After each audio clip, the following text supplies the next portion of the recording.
Fala pessoal, sejam bem-vindos ao canal Henrique Lopes Literatura. Estou de volta nesse novo canal, começando do zero, sem pressão nenhuma, para falar um pouco da minha grande paixão, que é a literatura. E obviamente, para começar com o pé direito esse novo canal, a gente vai começar falando de coisa boa. Vamos começar falando de Eu, Robô, do grande Isaac Asimov.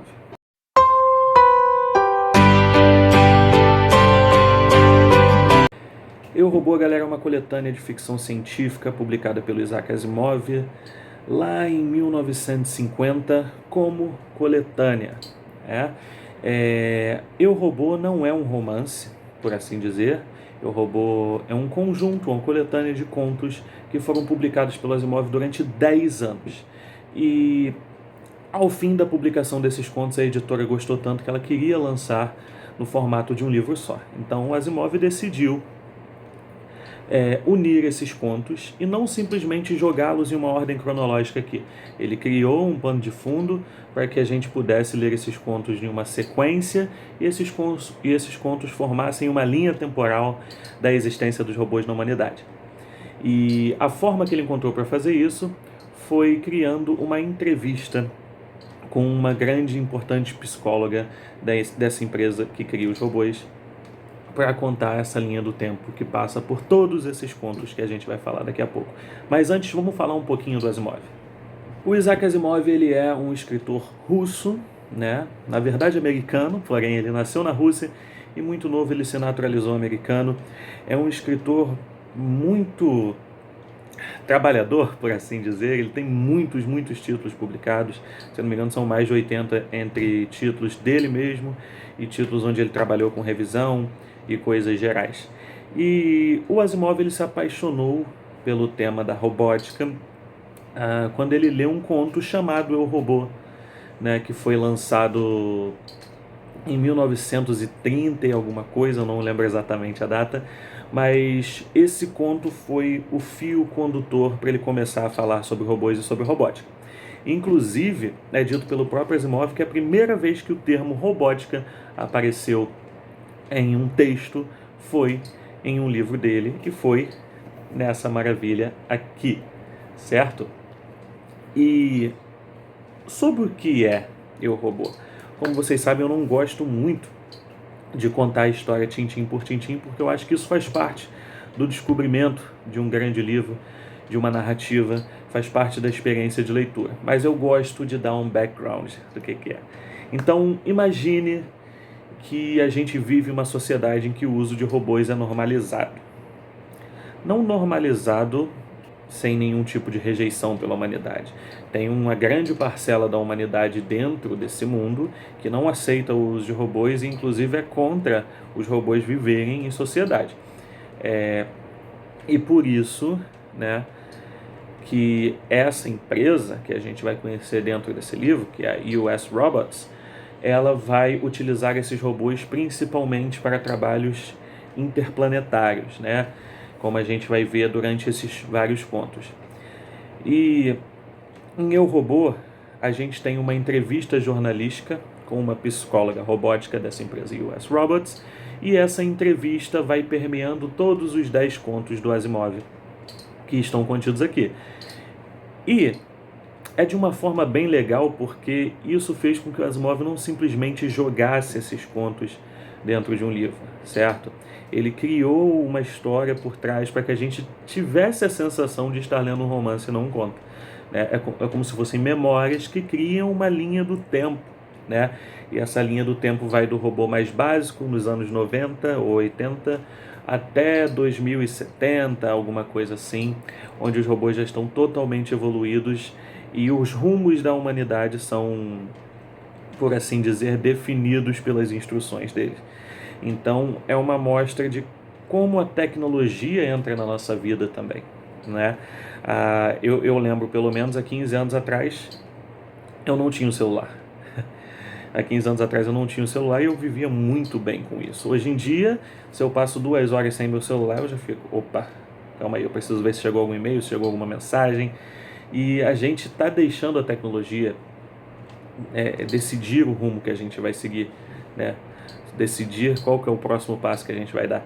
E eu acho que o robô fala muito sobre isso, né? Sobre a narrativa do Asimov, gente, a narrativa do Asimov é sensacional. É leve, é fluido, os diálogos são muito bons, a ambientação tem um nível legal, assim, não é uma descrição prolixa, é uma descrição muito boa, é na medida certa, né? E nessa linha do tempo que a gente enxerga ali, né, a gente vai partir do uso de um robô babá que se chama Robbie, né? E esse robô, ele não fala, ele ainda não tem essa capacidade, né? Nessa época os cérebros positrônicos ainda não tiveram esse upgrade para que o robô pudesse falar também. E essa menina vê nesse robô um amigo. Ela cria relações afetivas com esse robô, né? E isso é muito bacana de ver, porque se algo demonstra algum tipo de consciência, né, algum tipo de sentimento, né, qual que é a diferença disso para um ser humano? Não sei. E após isso, após esse primeiro robô, que a gente encontra que esse robô babá, a gente vai ver um passo, um salto grande na evolução, pulando para uma parte extraterrestre da história, né? Que é a exploração interplanetária. E os robôs são primordiais nessa exploração interplanetária, porque eles não sentem, eles não têm a fragilidade do ser humano, então eles conseguem ajudar bastante a ciência nesse ponto. E um ponto muito importante de se dizer é que a gente enxerga aqui que a humanidade ela fica muito receosa de perder o poder, né? O poder é muito importante para o ser humano, se sentir mais poderoso, se sentir acima de alguma coisa é muito importante para o ser humano, né? Então, os robôs só foram permitidos serem colocados em circulação devido a 3 regras primordiais da robótica que foram implantadas em seus chips cerebrais.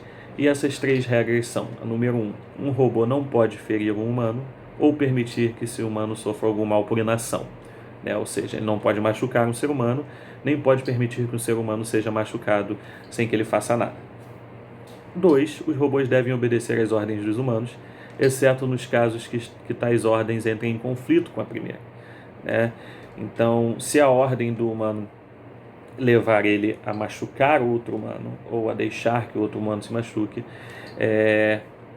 essa ordem não vai ser cumprida, porque ela é a segunda lei, ela está abaixo da primeira. E a terceira lei é que um robô praticamente não é exatamente isso, mas deve prezar pela própria vida, né? Não deve trabalhar para a própria destruição. Mas essa é a terceira regra. Então, em primeiro lugar, estão os humanos.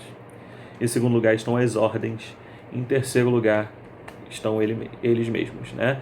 Então, a gente vê que o cérebro do robô foi criado e só foi permitido ser criado se houvesse esse conceito de submissão à raça humana, né? Que é o que a gente vê hoje, né? A gente aceita toda essa tecnologia porque essa tecnologia está ao nosso dispor. Mas será que está mesmo? Será que a gente que usa a tecnologia ou a tecnologia que nos usa hoje, né? E tem uma frase de um músico inglês que é: eu estou assistindo minha TV ou minha TV está me assistindo? Então, eu acho que Eu, Robô, ainda que como uma série de contos antiga, ela vai trabalhar muito bem a atualidade, a nossa relação com a tecnologia, né? E o quanto a gente domina a tecnologia, o quanto a gente usa ela, né? Se em algum momento a tecnologia passar a nos dominar, a gente já vai ficar: opa, eu não posso estar em segundo plano, eu tenho que ser o primeiro lugar, né? Pelo menos eu penso assim. Se eu estiver falando uma besteira muito grande, pode falar. Então, quando a gente passa para esse interplanetário, continuando, desculpa a parte prolixa, quando a gente passa para esse lado interplanetário, a gente vai ver, a gente vai de encontro com robôs mais evoluídos. E aí fica muito interessante, porque a gente começa a perceber que quanto mais parecido com os humanos, mais parecidos com os humanos os robôs vão ficando, eles vão ficando mais difíceis de controlar, né? E a gente vai vendo que o ser humano é um ser muito complexo, né? E um caso claro disso foi o do robô Curie, que, se eu não me engano, é o terceiro conto aqui, que já é uma máquina um pouco mais evoluída, com fala, com consciência, em que ele discute com dois dos engenheiros que são responsáveis por testar novas máquinas, que são o Donovan e o Powell, e ele discute com eles dizendo que ele não acredita que ele foi criado por seres humanos, porque não faz sentido um ser inferior ter criado um ser superior. Então isso é uma discussão muito interessante, né? Será que os robôs, quando percebessem que são superiores em todos os aspectos aos humanos, eles aceitariam essa dominação? Eles aceitariam essa submissão? Difícil de entender, né? De prever como seria caso a gente chegasse em um ponto da sociedade onde usássemos robôs positrônicos com todas essas tecnologias, né? E tem uma passagem muito interessante onde um desses robôs, que é o Curie, ele alcança essa consciência, né, do nível que ele está acima dos seres humanos. E eu vou ler um pedacinho para vocês. Em um momento da discussão onde o Curie está dizendo que ele não acredita ter sido criado por seres humanos devido à sua superioridade, ele vira para o Donovan e para o Powell e ele diz assim: não digo isso com desdém, mas olhem para vocês. A matéria de que são feitos é macia e flácida, sem resistência nem força, e depende de uma oxidação ineficiente de matéria orgânica para obter energia. Como aquilo. Ele apontou o dedo para o que restava do sanduíche de Donovan com ar de desaprovação. De tempos em tempos vocês entram em coma e a menor variação de temperatura, pressão do ar, umidade ou intensidade radioativa prejudica a sua eficiência. Vocês são provisórios. Eu, por outro lado, sou um produto acabado. Absorvo energia elétrica de forma direta e a utilizo com uma eficiência de quase 100%. Sou composto de um metal resistente, meu estado de consciência é ininterrupto e posso suportar as condições extremas do ambiente com facilidade. Esses são os fatos. Né? Então, essa parte foi uma parte que me chocou muito positivamente, porque a gente romantiza o uso de robôs, né? Hoje a gente tem a Alexa, que é um tipo de robô, né? Pelo menos é um tipo de cérebro, de inteligência artificial, né? Mas será que a gente sempre vai conseguir ter o controle sobre essas inteligências? Não é verdade? Eu acho que em menor escala a gente já não tem, né? A gente já não consegue viver sem esse tipo de tecnologia. Então, isso é muito interessante. E o Curie, é muito legal que a resolução do Curie é que ele não aceita ter sido criado por humanos, então ele realiza que a criação dele só pode ter sido feita por um ser superior. Um ser superior que a gente não vê, que a gente não enxerga, que a gente não sente, mas é a única explicação plausível. Então a gente já vê aí um lado humanizado do Curie, né?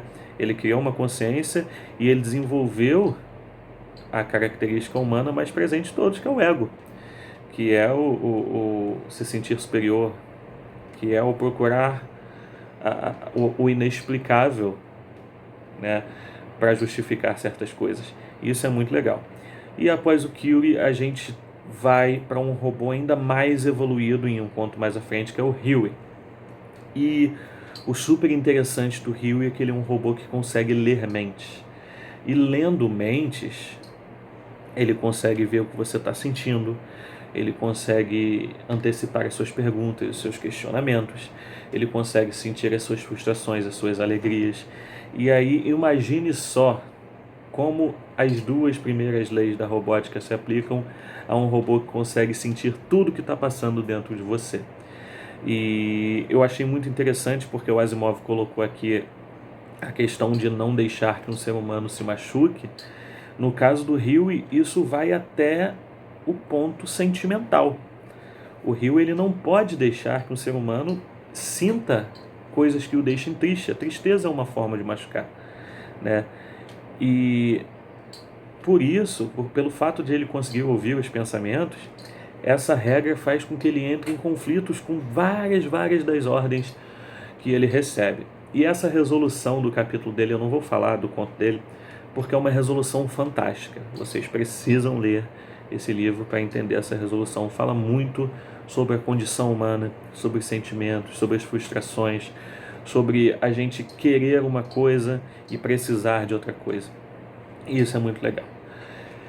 E, por fim, encontramos a humanidade no auge do uso robótico, ainda com resistência por uma parte da sociedade, mas os cérebros guiam o rumo da humanidade e os humanos seguem apenas as instruções, como seres inferiores que somos, né? Olha ao nosso redor. Hoje em dia a gente não sai de casa sem olhar uma previsão do tempo no celular. Hoje em dia a gente faz reuniões via tecnologia. Hoje em dia a gente pede para uma inteligência artificial tocar uma música para gente. Então, os computadores são os grandes mestres da nossa sociedade atual. Eu acho que O Robô, como uma coletânea publicada em 1950, já previa um pouco disso. Nem sei se de forma proposital, eu não consigo te dizer se o Asimov ele escreveu críticas diretas ou ao uso de tecnologia de forma geral, ou ele era apaixonado por essa ideia de robôs e ele acreditava que chegaríamos num ponto atual onde o uso de robôs seria algo comum e as críticas seriam direcionadas ao uso de robôs. Mas como a gente sabe, quando um livro está pronto, ele não é mais do autor. Quando um livro está pronto, ele é do mundo, ele é da sociedade. E a gente consegue encaixar essas interpretações nos pontos onde elas se encaixam perfeitamente. Então, a evolução da tecnologia é a evolução dos robôs. E a dependência da tecnologia é a dependência dos robôs. E a destruição da tecnologia provavelmente nunca vai acontecer. A gente vai chegar em um ponto em que nós, seres inferiores, seguiremos as instruções e nada mais. Como já chegamos, talvez. Eu penso assim. Então, como vocês podem ver, eu não estou aqui para fazer uma resenha crítica, eu não estou aqui para contar a história do livro, eu estou aqui para falar as minhas reflexões. O que eu achei dessa leitura? O Eu, Robô é um livro sobre robôs. Aliás, ele se chama Eu, Robô, mas ele é muito mais que isso. Ele é um livro espetacular que fala sobre a nossa relação, a relação do ser humano com o novo, a relação do ser humano com o inferior e como o ser humano se sente ameaçado quando ele vê o superior. E eu acho que nisso o Asimov foi perfeito. Então eu recomendo essa leitura 100% mesmo. É um sci-fi de primeiríssima qualidade. O Asimov é um grande escritor. Eu estou super ansioso para ler mais coisas dele. E eu acho que é muito interessante que a gente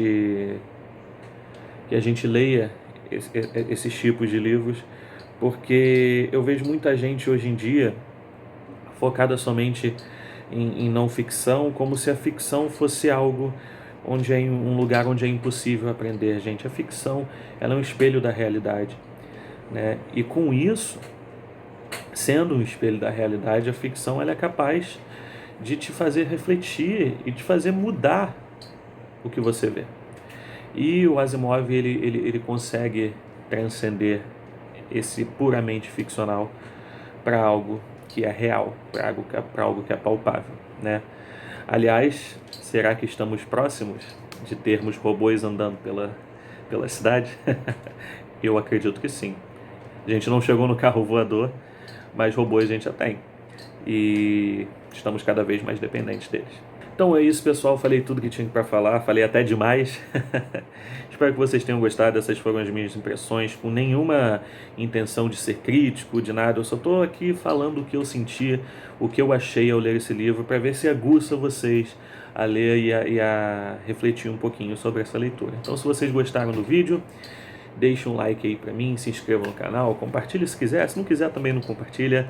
O importante é compartilhar o amor pela leitura. Então, deixe um comentário, né, e leiam sempre.